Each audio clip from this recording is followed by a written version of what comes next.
man, where do you go? Where do you go? How do you help people that bank accounts have been cut in half? I think the biggest thing you've got to do is manage your mental state about the whole thing. Because like I say all the time, what's the fucking alternative? Like you're just gonna give up? You're Mm. just gonna quit? You're gonna like because if you Many do, people and will. Yeah. That's what I if was you, saying. that's why it's so important to stay optimistic and stay Mm. positive and understand that like we can get through this no matter what.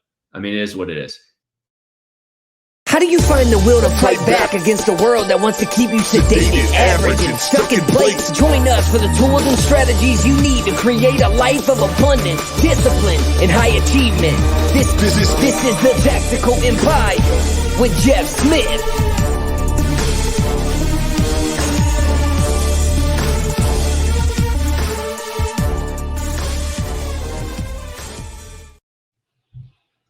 Welcome to another edition of the Tactical Empire. I am joined by Shawn. What's up, man? How are you? I try and have something clever to say right when I get on. I got nothing, but I mean, we just wrapped up another episode, and you pop on this one with a hobo hoodie on. You're looking Yeah. solid, bro. You're selling your house, so you're just gonna lay back and put on the comfy sweats pulled halfway down your chest. I like it. That's the fact. That's fact, man. You never know. You never know where we're at. Yeah, your beard is out. Your beard is outpacing mine, so mine's definitely a little thicker than it looks on this camera, but that will be shaven here in a day or two. I need to shave my head as well. I've Me reached too. Yeah, max I'm starting to get the length. bed head in the morning. Yeah, there you go. See, it's the trigger. It's the trigger. My son is growing his hair out, so I think I have to do a little barber trip with him because he wants to grow his hair out. He looks like a mess. He's got helmet head right now. It's 2 inches over his ears. It's just a mess. So we got to take him and get him trimmed up by a pro. I love it. I love it. Jeff, talk about, you brought up the word, talk about being triggered. Did you know that inflation in the US is 3.2% in February of 2024 from last year? I did. How much do you believe that? I believe it was 3.2% for the month. Yeah. All right. Stick with us, ladies and gentlemen. This is actually the topic for today. Not inflation in and of itself, but we are recording in mid-March 2024, and data was just released that inflation in the US is 3.2%. February 2024 from a year ago today. And we're going to break down what that's done for people in the United States for, let's just say, your average person, your average family, and whether or not we should believe that bullshit. Jeff, take me away. Well, I don't have data prepared for this, but like obviously, I mean, everybody knows. Like you don't need, dude. Fuck. Like I know you're about data, but you don't need economic data to know that inflation is not fucking 3.2%. Well, I mean, I think some of the most meaningful things that I've seen about it have been about like the cost of eggs or whatever, 30% higher. The cost of meat is 40% higher.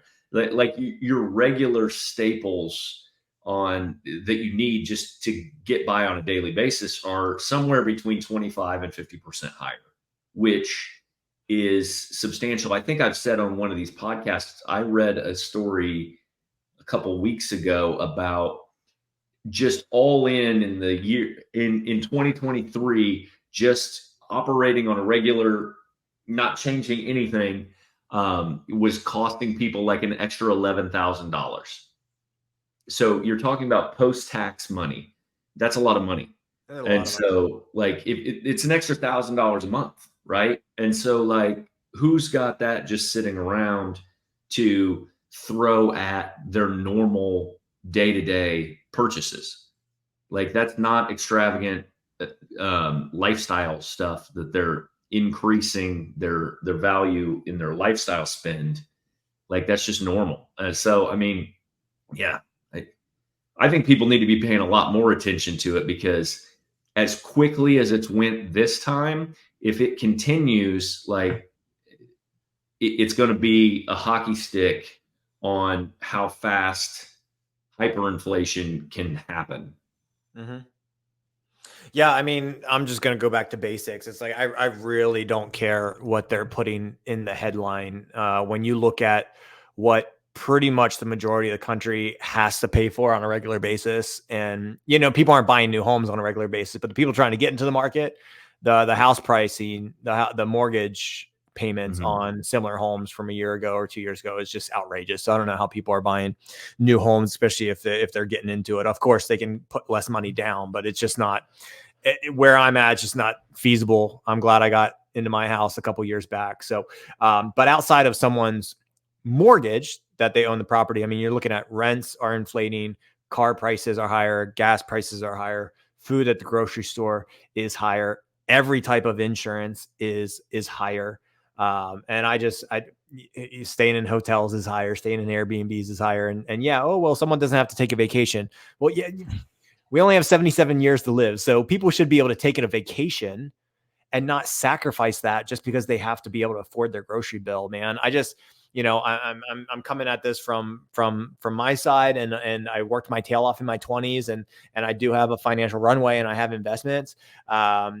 But like you said, $1,000 a month for the average family is still $1,000 a month that they can't put towards something that will actually provide them financial freedom or financial security in the future. So every dollar that is being devalued in our economic system via money creation is lowering your ability not just to do the things that you want to do today.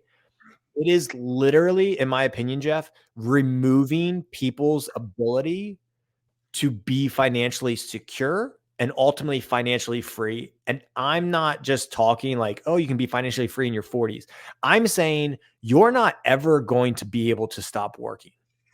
Like Yeah. every dollar that you can't put towards an investment, regardless if you're throwing your money in a 401k or real estate, you guys know my opinion on that. Regardless, every dollar that you can't put towards something that you believe is an investment in your future, and it has to go towards your everyday cost of living, it is slowing down your ability to be free. And it's how they're going to control your dependency on their ability to make decisions for you. That is what's happening. And when you can't make ends meet on your own, you're going to be starting to look for people who are willing to hand you money. And when the government is the one leading that role, it's a very slippery fucking slope. Yep. In my opinion. So let's just not sit back and bitch and moan about it. Let's talk to the people who may have had 20, 30, 40, $50,000 in the bank 2 years ago. And now they have half that without literally increasing their standard of living. What can those people do? And I'm gonna preface this with, you may not be happy with our answers. And we aren't either. I'm not happy about giving people some advice on, well, fucking work more. Well, look for another job. Like sometimes that's not fun to tell people that are struggling, but like, man, where do you go? Where do you go? How do you help people that bank accounts have been cut in half? Yeah, I think the biggest thing you've got to do is manage your mental state about the whole thing. Because like I say all the time, what's the fucking alternative? Like, you're just going to give up? You're just going to quit? You're going to like, because if you Many do, people will. Yeah. That's what if I'll you say. lose, but like that's why it's so important to stay optimistic and stay positive and understand that like we can get through this no matter what. I mean, it is what it is. You laid out specific. I mean, the issue that's happening is like we're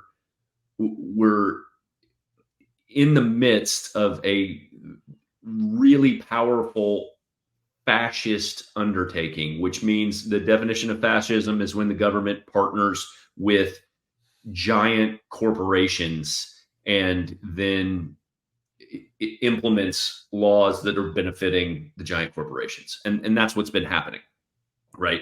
That's why when COVID happened, like your business got shut down, my business got shut down, but fucking Walmart was open, right? Yep. And I like, was just so for people listening, my gym was 100 yards from a Starbucks and 120 yards from a McDonald's.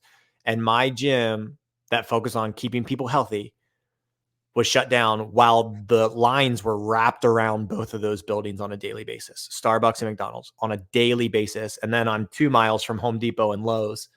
And man, people sure as shit probably had really nice gardens during COVID, because that's where everyone was buying their plants. So like that is not by accident though. Yep. Because I didn't recognize that back then, by the way. I was frustrated about it, but I didn't recognize that was an orchestrated move on purpose, for sure. Yeah, because like the reason is because the reality is I can't even remember the numbers as of 2020, but like 80%, 90% of people work in the United States for small businesses. They don't work for your Fortune 50 companies. They don't work for Amazon.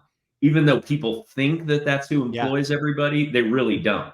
Like your fucking Gino's Pizza or whatever down the street employs 25 people, 30 people. And like, those are your neighbors. Those are the people that actually live in your neighborhood. They spend money in your neighborhood.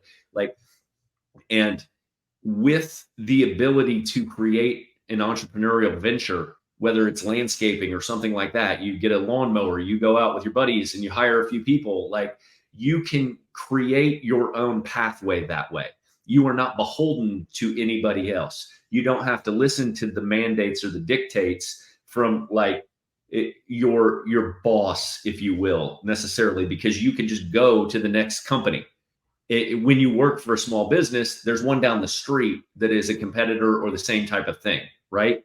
And so, but when you eliminate the ability to do business like that and run these businesses out of business, I think that's where people get short-sighted on it, because they're like, they don't, first of all, they don't believe that that could be possible, that someone would actually plan something that insidious.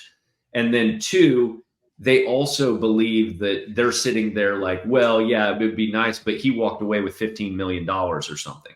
Like restaurants closed at mass scale, like closed, shut their doors forever. And like, you're talking multi-generational restaurants left and right.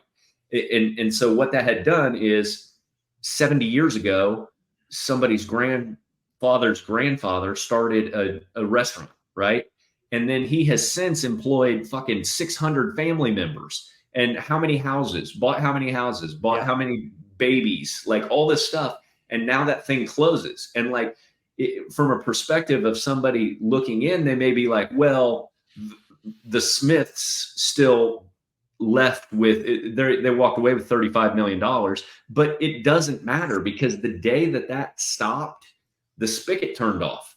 The next generation doesn't continue to get all of the fruits of that business continuing its lifeline. Of the compounding interest. Compounding interest was cut off. Yeah. Yes. And so then what happens? Like, then we're shrinking the pool of small businesses that are in operation, and then more people go to work for Amazon.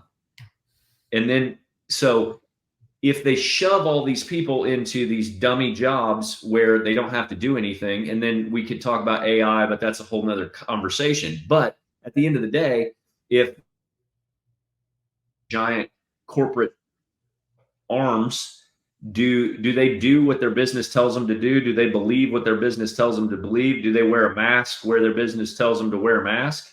Like, fuck yeah, they do. Because they think that, like, well, I mean, I wouldn't, but like, some people are going to make that decision. The majority of the people are not on the outlier side, right? Like, there's even during COVID, when you talk about the whole thing, like, there was 10% on one end, 10% on the other, and then there was 80% in the middle that were kind of like, well, we'll do whatever we're told just because we kind of want to still go this way. And like, I wanted to go to ball games, or I wanted to do this. And then I'm over there like, I won't fucking fly. I won't do anything. I'll drive all over the country. I'm never wearing a fucking mask. I won't shop in your place. Fuck off. And like, that was my stance on things. And like, but the middle group of people that just wants to kind of be left alone, like, they weren't all caught up in like, holy shit, like, look at what is happening. Sure. And they were just trying to go about their business, feed their kids, like, go to school during the week, blah, blah, blah, right? And so that all said, to get back on topic for what we're doing, like, I think that people understand that the last 4 years has been tumultuous, right? So it probably is very scary for everybody, because like it should be, because who the fuck knows what's going on, right? And so, but when you talk about your financial future, what can you do, right? You talked about working more potentially. I'm big on skill sets. Like I think that there's ways to make money from your home and online, like more ways than ever before. Like you look at opportunities like Fiverr and shit like that, that you can do things for like $100 here, $100 there. Yeah, it matters. If you start doing that in like the gig economy, you can add a lot of money to your bottom line. Now, do you want to do that for a long term? No, you don't. You want to be taking that money and plowing it into other things. And what do you want to be doing? Like I'm hedged in real assets because I know that as inflation devalues your dollar, the more real properties you own, businesses, real estate, things like that. Gold, I suppose. I don't know. I'm not a proponent of gold. I've got some, but I'm not really into gold bars. To me, I don't think those are going to be worthwhile if shit really hits the fan. Throw them at somebody. But but like, so the currency situation concerns me more than anything. Like that's one that I pay attention to more than anything, because let's say you have $1 million sitting in your bank account and boof, the fucking dollar disappears and BRICS takes over and BRICS establishes a currency, and it's now the worldwide currency. And the US dollar is no longer the world's leader in currency, right? Or OPEC starts trading on a different currency, which they may have already done, honestly.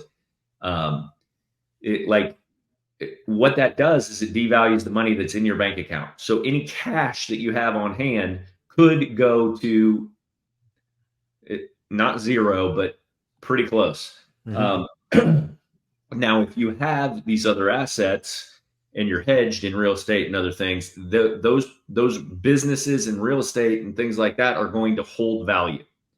They're going to have value in a new marketplace, or like with whatever the new currency is. Like if you have farmland, if you have acreage, if you have something like that, all of that is good, because that's what you want to be owning, real property. And so like when you're talking about just taking these gigs and like trying to make more money, I mean, I don't know if you're looking for hedges or workarounds. Like you can buy lots for very cheap. I mean, I don't know, maybe you start there, like $3,000, find a community where you can buy a $3,000 lot. For me, that's what I would be doing. If I only had $3,000, I would be buying shit like that. That's huge. I sorry to cut you off here, but that's huge, because I wouldn't have thought that, but you bring that up, and I literally I have a new. This sounds weird. I have a new friend on Facebook, but it's someone that was in all these mentor groups. So like when you become a new friend with someone, you start seeing their shit. And I had no clue who she was, but she's in a short-term rental mastermind that I'm in group, and she just posted that she literally has no money, quote, no money, just very few dollars, and she's buying like 3 to 10. She's going to lot auctions. Yep. And she has like 15 grand that she's saved up, and she starts bidding on like $1,000 to $3,000 lots, and she tries to leave with 5 of them. Yep. These and are you can flip them too. Yeah. Right. I know nothing about that, but it's awesome that you brought that up, and that's what she's doing. And she literally is writing on her Facebook how she is buying these, and she has virtually no money. Yeah. Well, I mean, the good thing is the carrying costs are very low. And even if you get hit with taxes because you've held it for an entire year, the taxes are insignificant because there's no improvements on the land. And so like, it's really smart. I went to lunch the other day with somebody they are buying like specifically 60-acre tracts are what they're looking for. And they're looking for essentially 50 acres of farmland, tillable, and then 10 acres of wooded land, because then they subdivide off the wooded land and they sell it to hunters. And then they keep the tillable land, and with barely any debt service on it. But like the tillable land is what's actually very valuable. So there's a lot of ways to do stuff like that. Also, I mean, there's Man, I talk to you all the time about this as far as like cash flow. Like, go get a commission sales job and work your ass off. Yeah. Like because when I talk about being able to do all this stuff virtually now, if you're a good salesperson over the phone, you can plug into anyone's CRM and really just make an unlimited amount of money, because like they're going to keep giving you leads if you're a rock star closer, and all you've got to do is beat up the list. So Yeah, I didn't know this was a thing until we started building out like digital products and shit. I didn't know that like there are lots of young hustling men, and maybe not young, of all ages, that literally are just outbound. I don't know if it's outbound or inbound. I don't know which one it is. Outbound sales people yep. for digital education companies, digital marketing company, whatever they are. And all they do is sit there and call people, and they're just working on their commission, and they're making six figures. And Yep. they just learn the product, then they just run the list, and that's it. So Yeah, and you can do it based on like your preferences too. yeah. So like you can do low ticket stuff that's easier to sell in high volume, Mm-hmm. and you'll make a lot of sales. And that's Yeah. usually probably where you'll have to start, but then you can work your way up to where you're high ticket, to where you may be getting like 10% of the overall ticket that you sell. Yeah. And I mean, some of those guys are selling $9,000-$10,000 courses. Yeah. And all you do, and they give you the database of people to call. So all you've Yeah. got to do is do it. I mean, You I don't think know. you think more people should walk into, especially the ones that work for small business? I mean, you don't want to necessarily put them under the gun, but like people are so afraid to ask for a proper raise. And right now, the value at which, if you're a half decent employee, and hopefully people listen to this are high achievers, you're a valuable asset. This is why we say you are the asset. And if you've coasted the past couple of years and didn't add value to the company that hired you, you're probably not in the position to do this. You might be, but it's better off if you've actually been trying to grow the business, even though you're not the owner. You could walk in and say, "Hey, I need 15% to make this work." And I'll tell you what, that they might damn give it to you, or they might give you 8, because it's going to cost them a lot in lost opportunity cost to replace your ass. If you've been there 3, 4, 5, what are your thoughts on that? A statement like that? I know it's dependent, but like if you think you're valuable, walk in and ask for that 15%. Yeah, I think it's got to be reasonable, and it's got to be realistic. Like you can't go in and say, "Give me equity in your company" or something like that, and like you're just a fucking employee. Like, don't be unrealistic, because that's what it will get you fired. I've had people come to me and do shit like that, where you tried to have like a coup, and I'm like, you guys, you guys didn't open this place, you didn't take all the risks, you didn't do all this stuff, you weren't here the last 10 years, like, and so, so you have to do it right and tactfully and professionally. But there has never been a better time than right now to ask for a raise. Yes. And so, because if I'm the captain of the team, like it's important to me to keep my team together right now, because right now it's not a good time.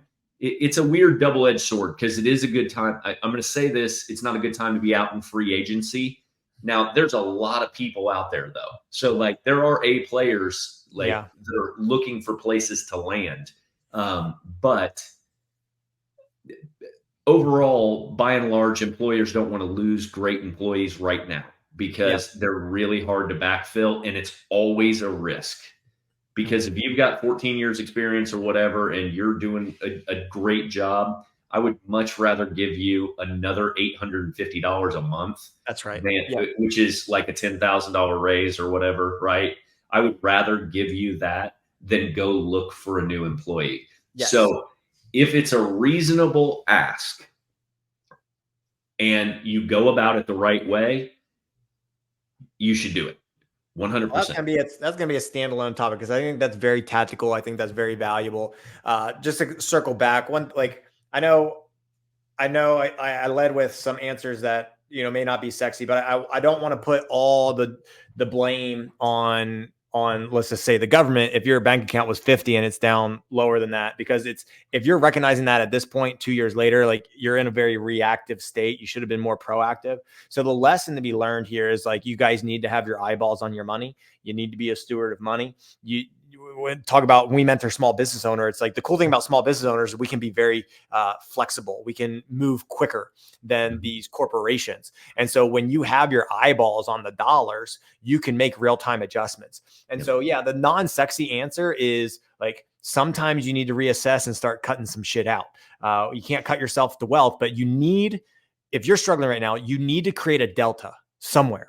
You need to create a delta in terms of the money coming in and the money going out. So there's only really two ways to do that: is increase your income, asking for a raise, or working 2 hours extra 1 day a week for a month. Like, I know sometimes on this podcast, we can talk about millions of dollars of real estate, but like at the end of the day, if you're $1,000 short every month, making an extra $100 a week cuts that in half.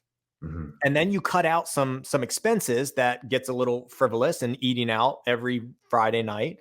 And then, yeah, maybe you do sell some shit out of your closet that you bought years ago. And like, you just have to minimize the delta, or the negative delta, and create some sort of positive delta in the short term.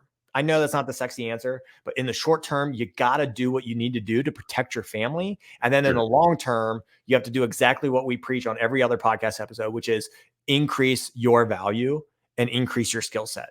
And then go after it. Don't sit paralyzed thinking, I can't apply for that job because it's 40 grand more than what I make. I just got done listening to a podcast where it talked about statistics like that, where the same company posted the same job description on a website, and one was for like $50,000 a year, and the same job description was for $150,000 a year. And they had like 5x the applicants for the $50,000 job. And nothing was different, just the income level. And it's because the people applying for 50 thought they were worth 50. Yeah. Same description, same job titles, or whatever. The only change was the income level. And it's like, you guys need to value yourselves higher. And again, you need to back it up. You need to prove that you've added value to these companies, especially if you're going to go the raise route. But guys, I hope that helped. That's all I wanted to say about that topic is keep your eyeballs on your money. Do what you need to do. You got to create some delta. Regardless of the position you find yourself in today. Yeah, I think it's a great time to bet on yourself. And so, like, if you've ever been thinking about doing something you're passionate about, like, now's the time to do it. Start growing that income on the side, and then leap into it full time. Your employer is just as secure as anybody else. I mean, the most freedom you can possibly have is dictating how much money you can make on a regular basis. And like, you being more in control of that is going to be a beneficial thing. So if you've been looking to do something, or thought about doing something yourself, or branching out on your own, or partnering or something like that, now's the time to do it. Just because you're going to, like, this, you feel helpless because you're beholden to someone else. Like, you have to go ask for that raise. Whereas like, if you're in control of it in 2 years from now, if you take that leap yourself, and then the raise is just you looking at your bank account, determining if you can afford the raise for you, and you're the decision maker. So like, think about how good that would feel, as opposed to asking someone else to give you a little bit more money so that you can afford these things. Right. Yeah. So Jeff, appreciate your insights. Ladies and gentlemen, if you have any questions about that, or if you've made any moves that have added value to your life in the past 2 years while inflation is, quote, 3.2%, please let us know. Help the community, give someone some ideas. And that's what we're here about. Not everyone's going to take the same exact tactical path. There's more than one way to get what it is that you want, but there's one common denominator, and it certainly requires education followed by action. And that's the goal with this podcast. Find us on Facebook. The Tactical Empire Community is our free group. Give us a topic to talk about. Jam on, Jeff. Send the people out. Thanks, guys. I hope you enjoyed this. Have a great week. See ya.